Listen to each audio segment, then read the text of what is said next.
Alright everyone, welcome back to our fifth and final round of the Swiss games for the Gaming Arena Set Champs. We've got a pretty cool matchup here. Unfortunately I don't have the deck lists for the players, but we will see in just a minute what they're playing and all the cool tech inclusions they have. So we've got Bjorn on the left here against Russell on the right. Bjorn is playing his purple steel deck against Russell's sapphire steel. It's a bit of a steel mirror match, but some cool new pairings with them.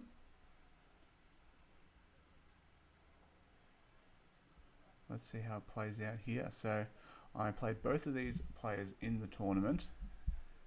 They both know their decks pretty well. It'll be interesting to see how it pans out here. Now I believe the players need to have a 2-0 victory to make the top cut. A draw here will knock both of them out, so a lot on the line here.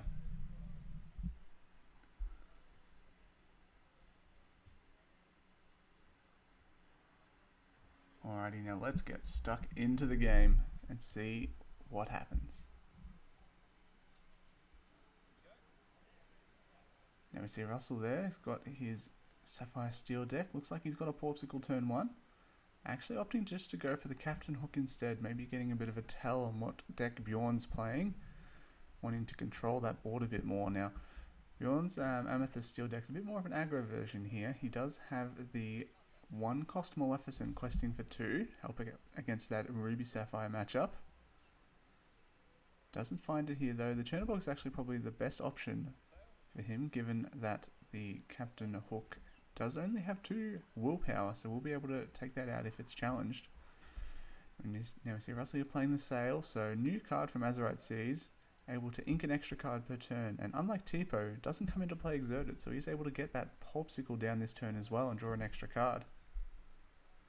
Now interestingly, Russell's deck, normally you use the Flavisham to utilize those Popsicles, but Russell's actually doing a bit more of the healing with it with some high willpower characters. Now I think Bjorn just needs to go quite quick here and try and get ahead on the lore count before Russell gets too far ahead on the ink and able to play some of those high cost characters like that Simba we saw go into the inkwell.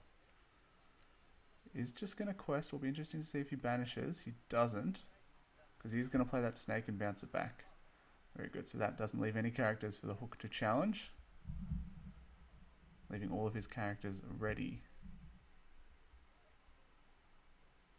Now Russell, turn 4, will be interesting to see what he tries and play. Does maybe a Grammatala, perhaps? Ooh, we do see the Prince John here for Russell.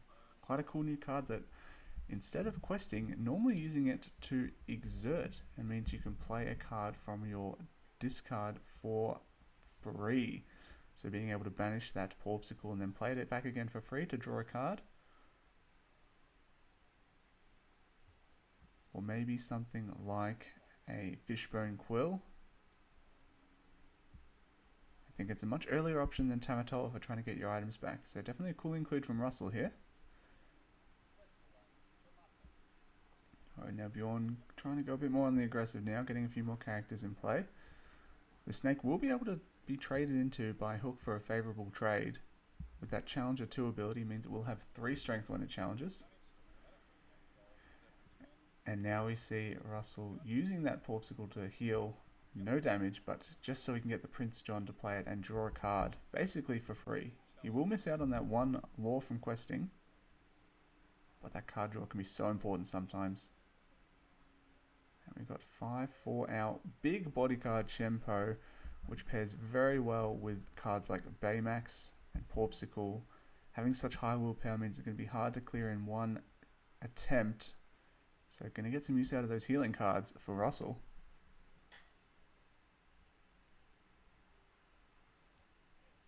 So I think the question for Bjorn is, how is he going to deal with these big characters? Cards like a Long Came Zeus could definitely help. Or even once he starts getting a wide board, Strength of a Raging Fire. Now the interesting thing here for Bjorn is, if he does quest, it does leave Chempo able to challenge. And then Russell can use the Baymax to heal and start getting some lore. So definitely a cool combo here against a Steel Amethyst deck that doesn't have much targeted removal.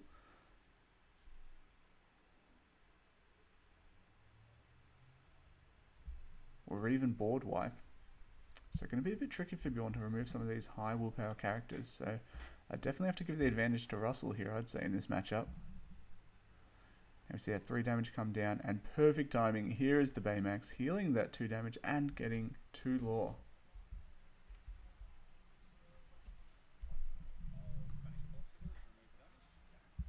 And then we see the Ball Physical actually getting some value this time, being able to heal a bit of damage and draw that extra card from the Prince John's ability.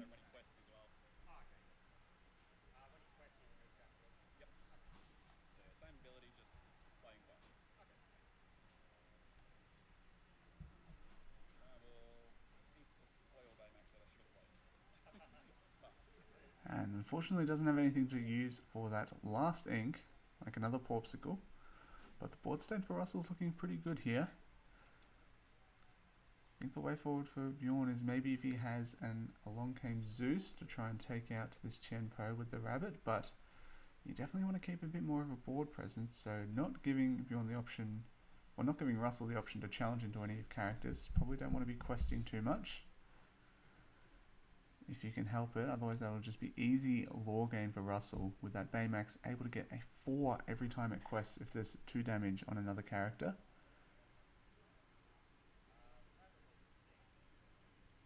So we do see the Zeus come in here, probably going to have to go into the Chenpo, because if he doesn't take care of one of these characters and leaves damage in play, it could spell disaster. I'm just tossing up his options here. Alright, he's just going to take out a character, so very good. Let's see what we got here. Pete preventing some actions. I'm not sure how many Russell plays in his deck. But now we see the rabbit is left exerted, so Chenpo can take this out, and then Baymax will be able to quest for 4 lore. That's exactly what we see Russell do here.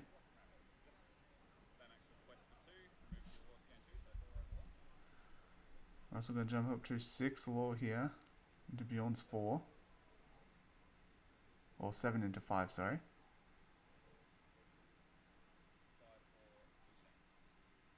Li Shang, pretty cool character. When he quests, all other characters get evasive. And I don't think Bjorn's playing too many evasive characters. Maybe something like that 5-cost Elsa. But otherwise isn't going to have too many options for dealing with evasive characters. So going to be hard to deal with his board if he doesn't take care of this Li Shang. Something like a couple of more characters and a strength would be quite useful. But yeah, we just see the willpower of Russell's characters definitely putting in work in this matchup. Quite difficult for Bjorn to deal with.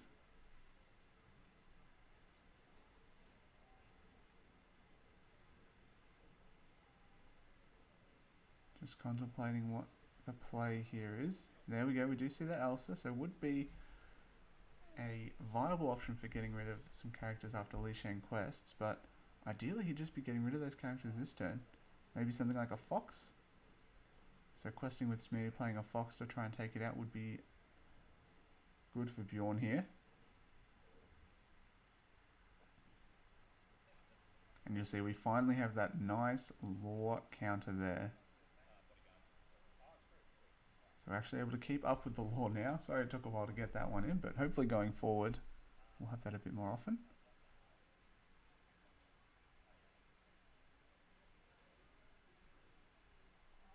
Alright, so we do see the smash in Bjorn's hand. Unfortunately, not going to be enough. Might just have to play a Fox if he has one, hopefully. There we go, we do see the Fox. Able to bounce and take out that Chenpo finally. It did put in so much work for Russell, but has finally taken it down. But Russell just looking like he's in a very favourable position here. He'll probably be looking for another high willpower character. Another Chenpo or a Pluto.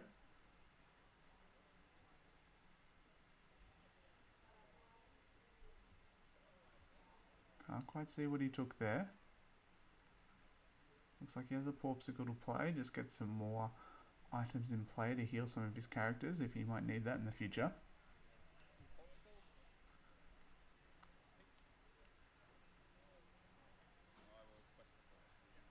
Alrighty, so Russell going up to 11 now.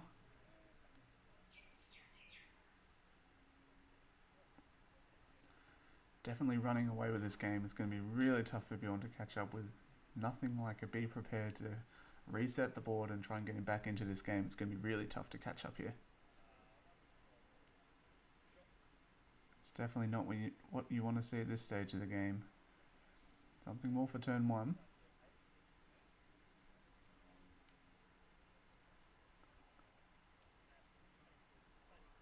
Alrighty, now Bjorn has played out his entire hand.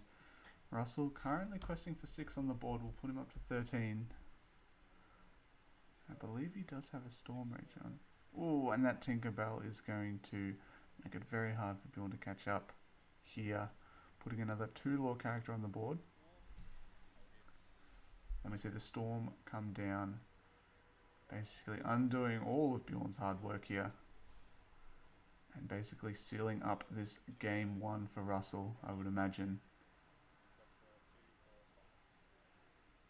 Currently questing for 5 this turn, going up to 16, and at the moment has 11 on board. And that's going to wrap up this game 1 for Russell. Pretty convincing fashion there. You do know that Bjorn went second, so hopefully going first he's able to get a bit more of an aggressive start. But Russell really showing the power of this deck here. Definitely a strong deck. So let's get into game number 2. Alrighty, so we're getting into game number 2 here. See the hands for our players. Bjorn will be going first in this one. So we're probably going to be trying to find that Maleficent 1 drop. And maybe something like a Calhoun for 2. Just keep that board pressure. And we see Russell actually deciding to keep the Storm Rage on. After he's seen that Maleficent last game, he knows he might need some more help keeping control of this board. And obviously that Tipo going to help ramp up to that 5, 6, 7 ink cost characters.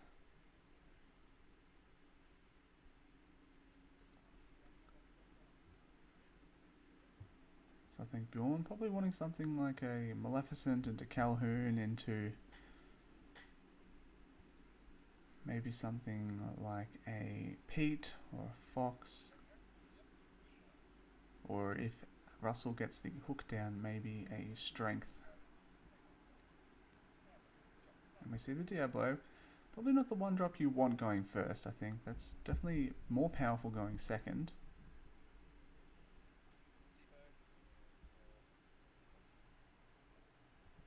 And then Russell inking a Tipo means he probably has another Tipo ready to go next turn.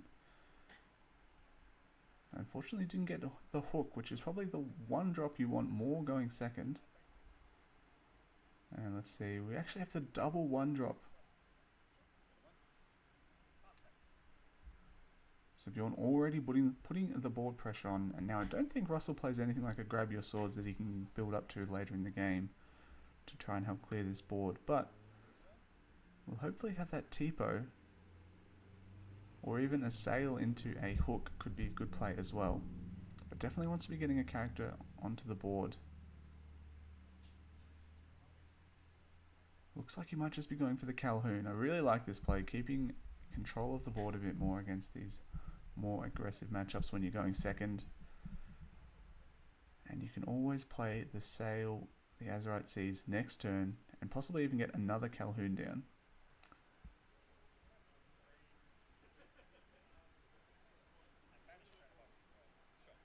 Now Bjorn actually going to banish the Chernobox here. I'm probably looking for a specific card here. Maybe going to ink and play that Lawrence, that 3-cost character who's basically a 4/4 until he's damaged, is very strong. But I think he'd like to find something like a Crab for next turn so these Diablos can actually help take out this Calhoun. Definitely a favourable trade when that happens.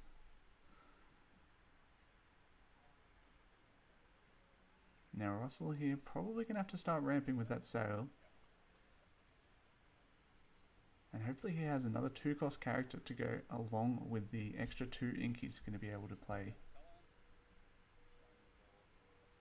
Just going to be a Porpsicle. Hopefully he can find that hook. If not, it might be getting a bit dicey here on the board for Russell. Now just remember, he does need to win this game as well in order to make it to the top cut. So a lot on the line here. He's going to have his work cut out for him going second as well in this match.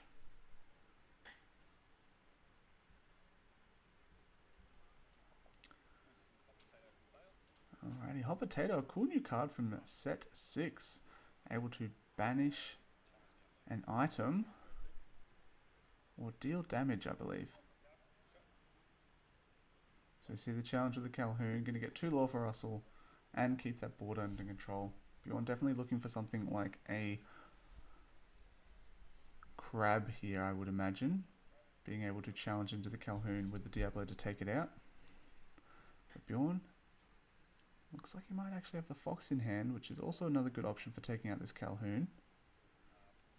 Able to bounce the Diablo, and because he does have that spare ink, he is able to play it again as well this turn.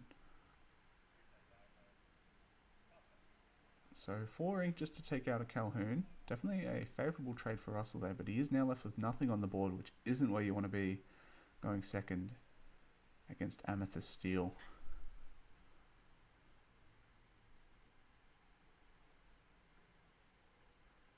Now this game's going very differently to game 1, but we notice that Russell's deck is geared more to the late game, so I think the longer this game goes on, you'd have to favour him a bit more.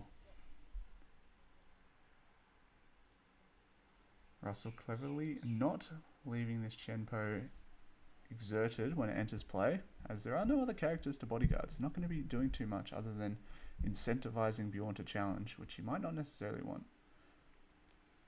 Bjorn continuing to put on the pressure here. Does he have something like a rabbit to draw cards? It's probably his best option at this stage.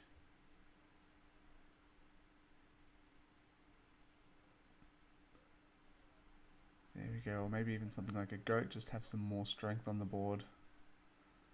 But he does already have that Along Came Zeus in hand. Tinkerbell going into the Inkwell there. Not as good into this matchup when you know your opponent has a Baymax.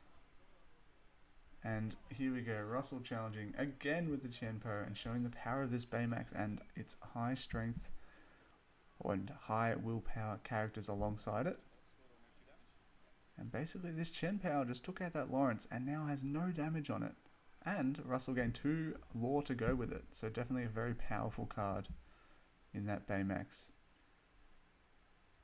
And if you manage to get your hands on some non-foil promo Baymaxes from the Continentals, let me know in the comments, because that is a beautiful card. And now it seems like we've got a deck with a home for it. So definitely something you can start slotting into your decks now.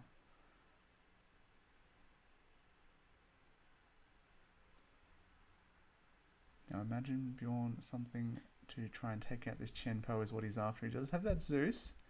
In combination with the rabbit will definitely help, but I think you'd rather prefer something like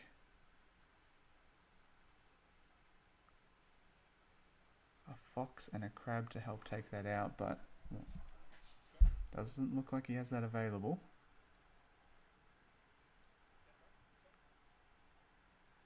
So probably going to play a crab or something here with Rush to try and take it. Oh, a fox, sorry. So that definitely worked well, but possibly something like a crab and a fox might have been a little bit more efficient.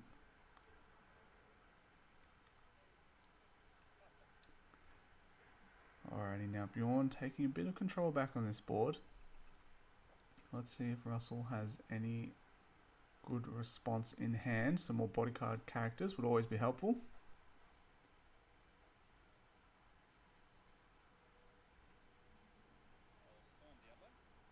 Alrighty, just going to try and get a few more cards to draw here. Does have a Let It Go in hand. Does seem a bit of an unfavourable trade to put into the Smee. is just going to go a bit more aggressive on the lore gain here. So 11 to 6 at the moment for Bjorn. Probably be feeling pretty good at the moment, as long as he has a few more cards to follow up. We do know he has the rabbit in hand, and start drawing more cards and go wide on this board, as it doesn't look like Russell has any board clearance cards in his hand, or even in his deck.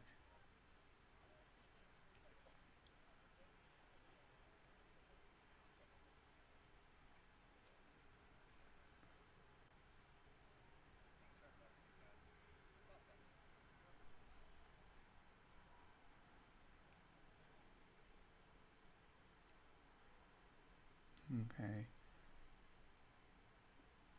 Now Bjorn just wanting to keep all of his characters ready. He does currently quest for 5 on the board, putting him up to 18. And against Amethyst decks, you always get very worried when they get towards that 18 number, as just a goat and a bounce will seal up the game for them. So Russell identifying that and taking out the Maleficent with his Storm. Surprised he didn't sing with the Pete, just give himself access to some more ink. He probably doesn't have anything that he wants to play in his hand. Does have that Prince John come down for 4. Next turn we'll be able to bring back that Porpsicle. Definitely a powerful ability when you're primarily using these Porpsicles to heal, being able to bring them back every turn. We're just with the 2 cards in hand at the moment, so... And here we go, the Let It Go coming down, really stunting Bjorn's lore potential here. It's going to be tough for him, I think, to come back from this one now.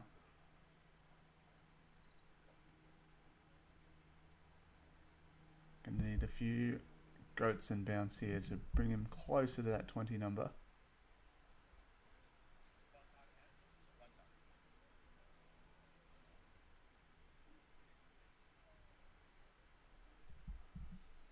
I believe you should still have that rabbit in hand, so playing that one first and just seeing a couple more cards. I don't think you can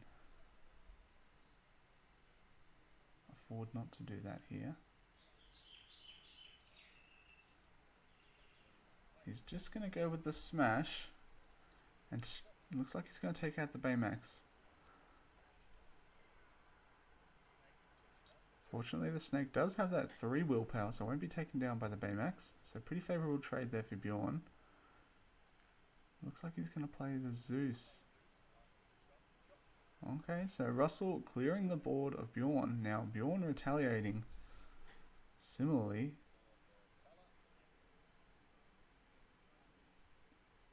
Now it is just a question of who is going to be able to get their high lore characters on the board and to stick, as both players are exchanging their target removal. And that Pete looks like it's going to shut down that for Bjorn, so Russell's character is most likely going to stick around. And that's the power of getting ahead on the lore. You do force your opponent to start making some trades that they might not necessarily want to. Bjorn here probably going to have to play this rabbit down. We'll get another card.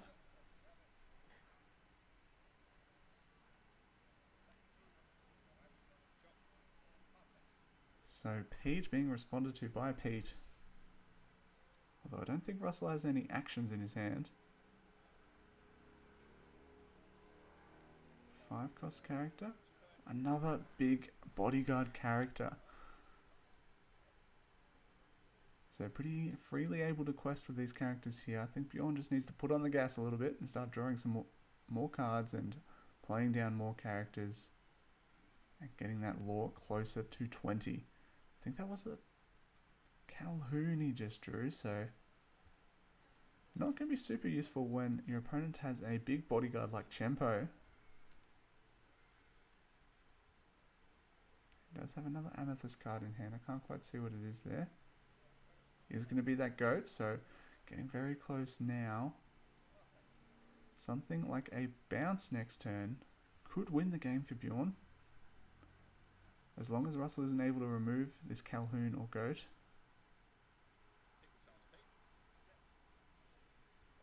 So Russell just making some trades here. Will need to start clearing the board, but however, if Bjorn is able to get a bounce card off the top two and Russell cannot clear these two characters, then he will win game 2.